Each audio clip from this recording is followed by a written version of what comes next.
It had been exactly 10 years since I last spoke to my brother. 10 years since the argument that split our family apart. An argument so bitter that neither of us had been willing to make the first move toward peace. I had almost stopped thinking about him entirely, or at least I told myself I had. Then, on an ordinary Tuesday afternoon, a letter arrived in my mailbox with his familiar handwriting on the envelope. My hands trembled slightly as I held it, uncertain whether to feel hopeful or afraid of what might be written inside. I sat down at my kitchen table, took a deep breath, and finally opened the envelope. The letter began simply, "I don't know if this letter will find the right words, but I've carried this regret for far too long, and I think it's time I finally said what I should have said years ago."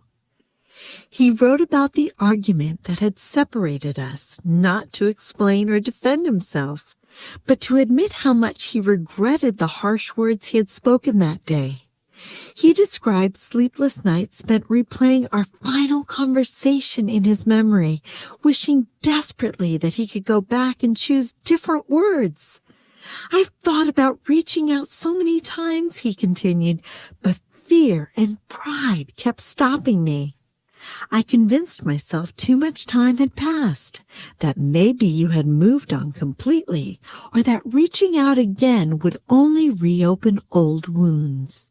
But lately, I've realized that living without you in my life has become its own kind of pain, one I'm no longer willing to accept."